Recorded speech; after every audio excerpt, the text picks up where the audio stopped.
Welcome back to another second look. Or in my case, a fifth or sixth look. Because I've seen this at least 3 or 4 times in like the last, 5 years or so. We're here to talk about 1977's Sorcerer, directed by William Friedkin. Came out in 77, which was a banner year for blockbuster films. Star Wars was, of course, the big film of the year, followed closely by Close Encounters of the Third Kind. Smokey and the Bandit. Spy Who Loved Me became the biggest Bond movie at that time. Saturday Night Fever capped off the year. And on the flip side of all of those, you had Sorcerer. Now we can say this film is a masterpiece, but in 1977, This landed like a lead balloon. like critically and financially, it was a bomb. This is, of course, a quasi-remake of a 1953 French film called The Wages of Fear, which is based on a book by Georges Anand. And so I'm going to do a lot of comparisons between that film and this. Friedkin was always adamant that this was not a remake because he was, I'm just adapting the original novel. There's a lot of great, amazing actors in that. You got Yves Montand. There's one woman, a hot, young French-Brazilian actress who was married to Clouseau, conveniently. And she looks like Jane Russell. Huge difference between that movie and this. The one woman in this movie is twice her age. Scrubbing floors in the bar, yeah. I did not know that Wages of Fear was shot entirely in southern France. Yeah, you can tell that it's not South America. Like, you can see how certain filmmakers are like, oh, let's get a kind of a verisimilitude of squalor. This is squalor. Clouseau tries to capture that a little bit in Wages of Fear, but it's very colonial vibe. Late French colonial attitude, especially with women too. William Friedkin could write his ticket after French Connection and The Exorcist. He had kind of a erratic career. He started off in documentaries, then he directed The Good Times, the Sonny and Cher movie. Then he did a Harold Pinter adaptation of his play, The Birthday Party. And then he did one of the first gay movies with a gay cast, The Boys in the Band. And he did French Connection. Then he did French Connection, which rewrote how we think of action cop movies. Exorcist kind of rewrote what we think of horror movies. And up until Jaws came out, it was the highest grossing film of all time. And he took some time after The Exorcist to figure out what his next project was. He came back to, he says the novel, but I think he probably saw the Clouseau film. He dedicates this film to Clouseau as well. He had a chip on his shoulder about every little slight or certain things, or I think how he dealt with the studio. His ego was out of control. He was not a politician. And I think he burnt a lot of bridges. They weren't willing to kind of give him the kind of the space that he needed, that he would have gotten if he had actually, just not being a condescending dick. Yeah. I can see though why you would throw money at this in 75, 76, because you've got the director of one of the biggest movies of all time, starring the actor of the next biggest film of all time. I can go slow ahead. Come on down and chum some of this shit. Roy Scheider is the star. He was in Jaws, and he was in French Connection. He auditioned for The Exorcist for the part of Father Karras. Friedkin, he didn't communicate why he didn't think he was right. Scheider had a beef about that. It works though, because the character has this and we'll get to the plot, but this really wary, beaten down attitude. And then Scheider conveys it really well. And Friedkin wanted Steve McQueen, but Steve McQueen had a number of negotiation things that were off the table for Friedkin. He wanted it shot entirely in the U.S., and he wanted a part for his wife at that time, Ali MacGraw. Who would she have played? Maybe she would have played the woman in the bar. I don't know. That's mind-boggling. Speaking of Steve McQueen, you know who else wanted him for his movie in 77? Spielberg in Close Encounters. He wanted him for Roy Neary. Yeah. He met with him at a bar, and Spielberg notoriously didn't drink. So he sat there, and McQueen got more and more drunk. And so eventually McQueen opened up to him and said, "I love your script, but I cannot cry on cue." There's a limitation to McQueen, and I think you just kind of nailed it.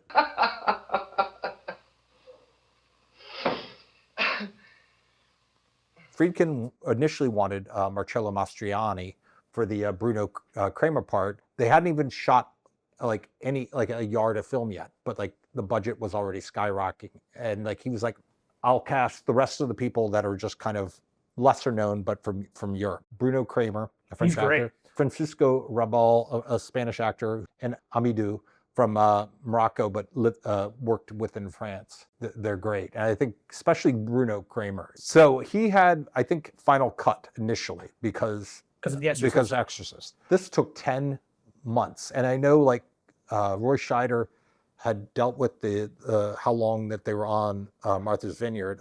Like it was like 5-6 months or something like that. I mean, when you think about it, Roy Scheider went from one grueling production in Jaws But to another one. This is actually worse. This was 10 Way months. worse. And the film got overexposed by the first cinematographer, Crazy. Dick Bush. Did not know how to work with film in a tropical climate. Sorry, Joe. What was the cinematographer's name again? Dick Bush. And I'm not being kind of being salacious when I say that. What was his name?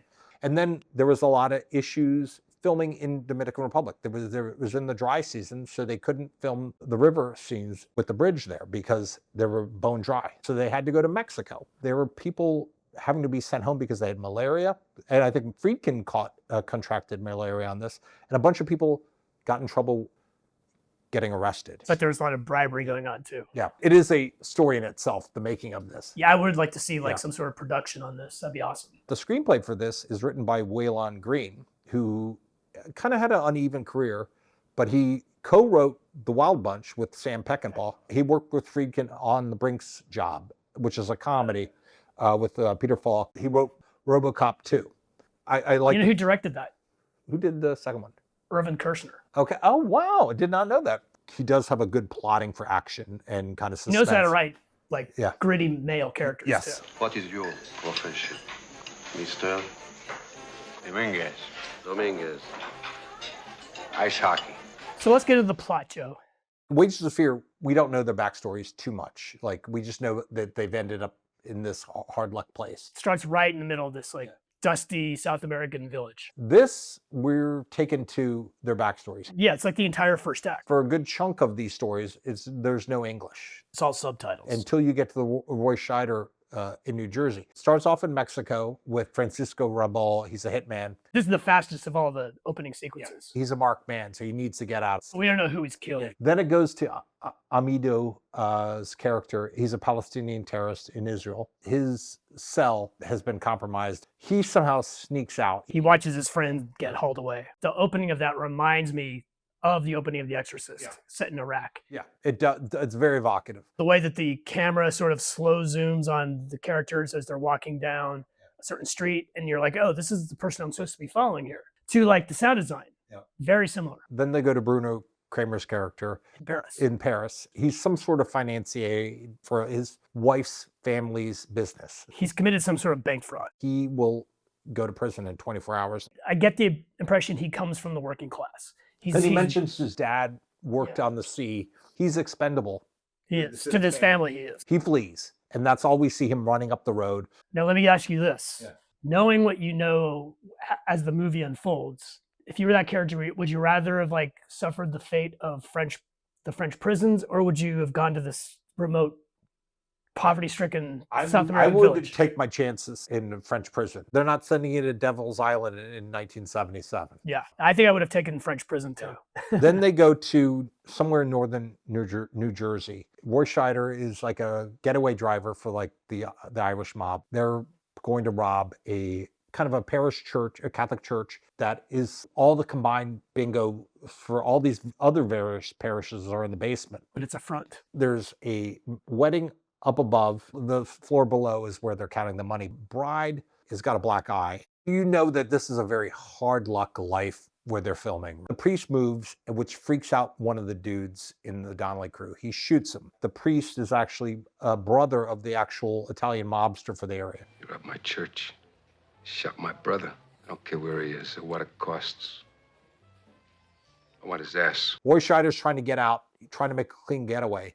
But the dude in the back seat is pointing a gun at the dude in the shotgun seat. This whole sequence reminds me of French Connection. 3 of the 4 die. Roy Scheider crawls out, and then he makes his way to one connection that he has still left. And he goes, I can't tell you the destination, but just get on there and they'll tell you where. And so you don't know where he's going. You also have to remember who Scheider's Connect is later on. The actor who played his Connect was the police consultant on French Connection. But that brings us to the second act, which is where the Wages of Fear begins. So they're all just kind of living a really squalid existence. rooming houses Or a shitty hotel room or shitty hotel rooms. where Roy Scheider is staying. I'm the lightest of the light sleepers. Yeah. I would never sleep a wink in I this know, place. neither would I. I'm a light sleeper as well. Bruno Kramer's character, who's now become Marquez. They all have new They all aliases, have- which is kind of played as a joke in this act. Roy Scheider's character is actually working at the airfield. Bruno Kramer and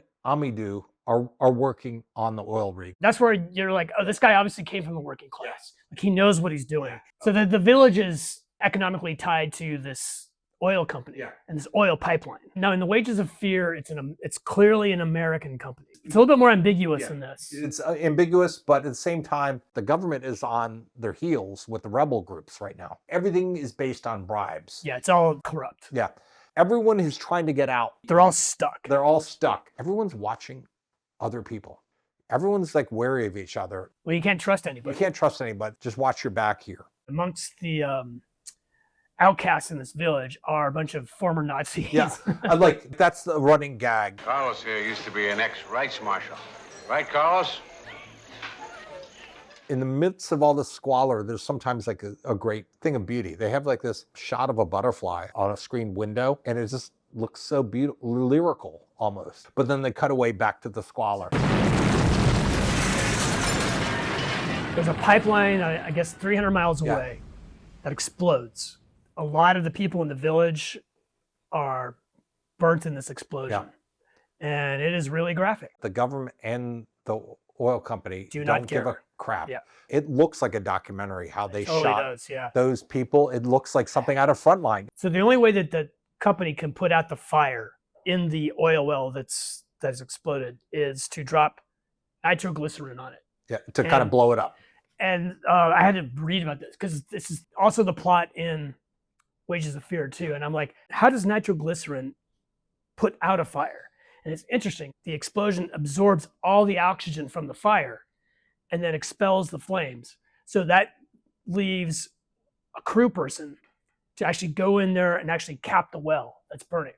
So that's how that works. They don't explain that in the movie. Yeah. They had this nitroglycerin and dynamite sticks. But stored in the most horrible manner possible. Much like the way that Dick Bush stored The film, all the sticks of dynamite are like dry powder. It's more volatile. The guy from the petroleum company is like, what, how are we going to deal with this? Because they've got to go X amount of miles. 218 miles. Like you're going rough back roads. They bring in this guy who explains that they cannot put it on choppers. Yeah.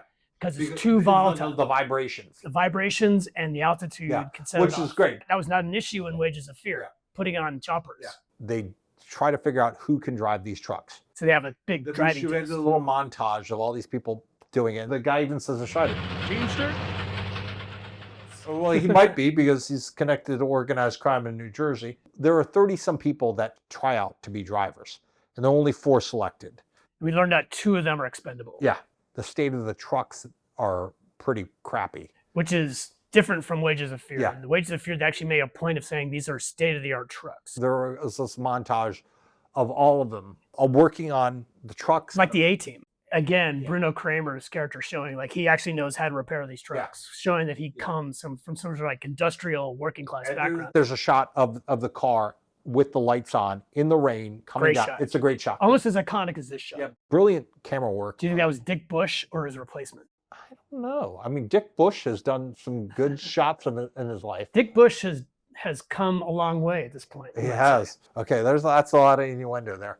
They need to load up the sticks, the sticks of nitroglycerin. In Wages of Fear, it's strictly liquid nitroglycerin. Yeah. It's not dynamite. They hoist it on kind of a zip line to the thing because they don't want anyone to fumble it, walking the 50 meters. Which kind of is contradicted at the end, but we'll get to that. Amadou's character realizes that one of the former Nazis, Marquez. has been killed. He's supposed to be the driver. Francisco Rabal's Nilo's character Nilo. has killed him. It's more overt in this. In Wages of Fear, it's more ambiguous. Which is interesting that this Palestinian bonded with an ex-Nazi. It's interesting. That's the one thing that I think Wages of Fear does better is setting up. Nilo is named Joe in that movie, and like he's more desperate to get into this this scheme. I would need to watch the director's cut, the Friedkin cut. I wonder if there's more backstory. I think there is. And I hope there is, because he is the shortest backstory of any of them. He does. Like, why is he there? Listen, Pancho, I've been clocking you every second that you got into this town. You're gonna pick your nose in this truck. You better clear it with me first. It's going to be Roy Scheider and Francisco Rabal in one truck. Bruno Kramer's Serrano with the Amadou's character will be in another truck. Now let's get into the trucks. Friedkin smartly gives them a physical personality, especially this truck, which is actually like called Sorcerer. That's the only reason why this movie is called Sorcerer. Reminds me of Duel. Spielberg actually specifically wanted the truck to have a face. So people, the audience could sort of like identify with it. And I think Friedkin does that with that truck, particular truck. So basically the big road trip is them transporting this highly volatile dynamite with nitroglycerine, 218 miles, but there's lots of obstacles in the way. The roads, like you see them going almost like the edge of the cliff. There's erosion, and I don't know how Friedkin filmed this. In Wages of Fear, they have to like back up almost to the edge of the bridge in order to make this really sharp turn because the trucks are too big. This, it's just that you see them sort of slowly going over it. It's so rickety. You see. The wood's all decayed. They've actually gotten separated too, because you don't know that they both end up at the same bridge. Yeah, can I just say, like, that's, I think, the one thing, and maybe this is improved in the Friedkin director's cut. Wages of Fear does a better job of establishing the geography of the two trucks and where they are in relation to each other. Scheider and Kramer want to go vastly different ways. There's a fork in the road. And the signage is awful too, because like there's an arrow that's been knocked down, so They don't know where they're going. But like Scheider thinks like we need to go high ground. Like if we go low ground, we're going to go through the floods. But Kramer wants to stick to the map that the oil company has given them. Somehow the roads they're taking, they both end up at roughly the same bridge. I think that's unclear. This is the next big set piece. They have to go across this rope bridge, which is falling apart. Which is this shot. It's iconic. Like in theory, that's a model truck that they used. It's not an actual truck. This is why practical effects always beat CGI. I was on the edge of my seat this week watching this again. He's on dry land, Amadou's character, but he's trying to get him over. Oh, is that where he hooks up the wench? He's got the wench on there. He's pulling him up there. That is confusing. He's on top of the lip, getting onto land from the bridge. Just the very last step. And then he just, they cut back to Roy Scheider. This is my problem with the editing. I think they're trying to be ambiguous. Like, did they survive or not? Yeah, they all just meet up in the next big plot point, which is a big fallen tree. Roy Scheider kind of gets... He's actually defeated at this point. Nilo and Jackie have kind of come to blows at this point. Yeah. At the same time, while they're fighting, Bruno Kramer and Amadou's characters... They show up. They show up. Somehow they survived the bridge. And the way they did that, I didn't know that they had a truck because of the way they shot it. We just see them come out of the jungle. Yeah. Like, where's the truck? Did the truck not survive and they had to walk? It's a really bad cut. It's a bad cut. So this leaves so many questions. They have to deal with the big trunk across the road. I think I can clear it. Because he's a demolition expert in his terrorist cell. Yeah. He thinks, well, we've got this fucking dynamite. Let's blow it up. And then he kind of sets up an apparatus. Like a sand weight. Like another big rock, land on top of that. It makes more sense in this than it does in Wages of Fear. In Wages of Fear, it's a big fucking rock. They don't know how big the explosion's going to be. They have to run for cover. And move the trucks 100, 200 meters back down the road. And that's where you're like, oh, so the Sorcerer truck with Bruno Kramer's character is there. Yeah. It destroys the tree. They have an opening to back to the road. You think everything's actually like, wow, it's smooth sailing from here on out. Or smooth driving, I should say. It's 5 minutes before 9 in Paris.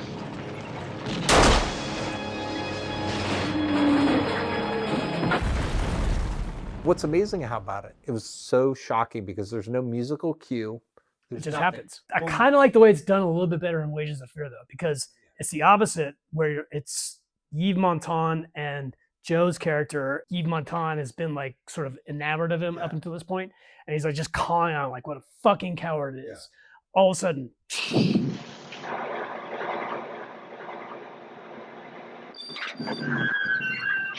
we find out that Roy Scheider and Nilo's truck is behind them. Yeah. So they see that. Then they get out to kind of investigate. And as soon as they do, the bandits come out. Rebels, Yeah. guerrillas. He's all of a sudden sick at this point. Yeah. He's kind of coughing. We don't know what. I think it's part of maybe the director's cut editing. Yeah. Because why is he all of a sudden ill at this point? We know he's a coward. Did the rebels shoot the tire? I think 90% it was bald tires. Or there's a percent that the rebel shot it.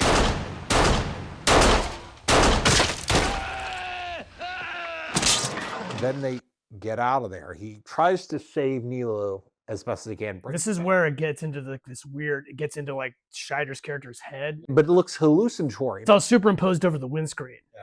And it looks like this like alien landscape. It's so dreamlike how they do it. So clearly his character, I think, is losing his mind. And like as he's going through there, he's got the dying Nilo next to him. Did the truck run out of gas or did it just stop working? I think it's a little of both. He takes Nilo out, Discards him. discards him. It's a bit of a ways still to get to the final. I can't imagine him actually carrying this case. I just don't buy that. Like, But they it's- go such extreme to show how volatile this is. Yeah, but And then he's like basically stumbling with Yeah. it. but he does it. Then they cut to him in the tavern. This might be one of my favorite endings to Yeah. a movie. Much better than The Wages of Fear. He's also feeling like I've got a passport, I've got money, I'm out of here. I'm out of here. It actually ends in like almost like a parody of a Hollywood ending. He's dancing with this middle-aged woman. Who's the cleaner of the bar? The camera pulls back, and you're thinking, this is a Hollywood ending. Taxi pulls up to the cantina. It's Scheider's Cadet from Act 1, who's working with the Italian mob. I love that. They cut it just right there. They're getting out of the cars, walking in the tavern. But that's it. This is a fatalist kind of action. It's film. fatalist. So in Wages of Fear, the Joe character, who's the Nilo analog in this movie, when he dies, his like sight goes out. And Yves Montand says, "What do you see?" Yeah. And then dies. And that is the thesis of that film and the book. And I think it's the thesis of this film too. The story was, to me, about the mystery of fate. Okay. The role that fate plays in the lives of all of us. I think coming out of this, he was not in a good place, kind of reputation-wise. And I think he did the Brinks job right after this, but then he did something that kind of put him in infamy. He directed Cruising with Al Pacino. It's like the Jude Seuss of for gay films. Yeah, his 80s career was pretty spotty. Yeah. He did To Live and Die in LA, in which he tried to outdo the car chase in The French Connection.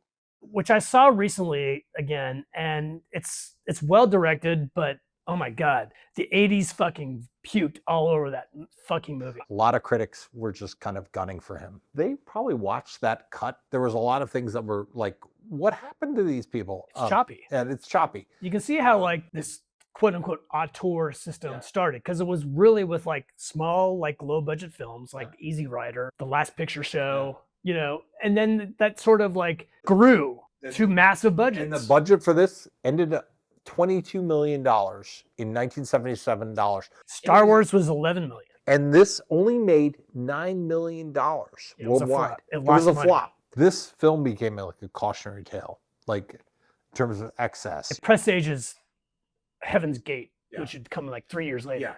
If this had come out in the 72 when they were still doing road showing pictures, like doing like New York, LA, Chicago, and then building out from there. I don't think it would have had the budget. Well, That's like- the irony. But like it just, you would have had it in cinemas for like a year and a half before. This came out when the blockbuster movie was taking over. Yeah. And it suffered because of that. Now, one of my favorite anecdotes about this film is when it came out. It was released in basically 3 weeks after Star Wars. So Star Wars played at the Grauman's Chinese Theater, and then it gave way to that release for this movie In June. in June. This movie instantly flopped. And Grauman's Chinese Theater is like, "Oh, shit, we're contractually obligated to like show this film for 2 weeks. And then they got rid of it. And there's really famous newsreel footage of Star Wars premiering at the Grauman's Chinese Theater right after this. They had this big press event. There's massive crowds. There's kids everywhere. They put C-3PO and R2-D2 and Darth Vader's feet in cement. That's only because this movie was such a massive flop. So what would you grade this film? A. Solid A. I think because of the choppy editing, I would give it an A-. Yeah, this is why it's not an A+. If we can get access to the Friedkin cut, we need to watch it. Because I may change my grade. And I give Wages of Fear a B+. What about Tangerine Dream? I think they're amazing. I think after this, they were the 80s. They did Risky Business, which I think... Which is another great score. That score is just in itself kind of iconic from the 80s. And I think that brought Stranger Things to like, let's kind of have something evocative of Tangerine Dream scores. Or maybe rip it off. Yeah, rip it off. They probably took the homage as actually, you know, a nice compliment.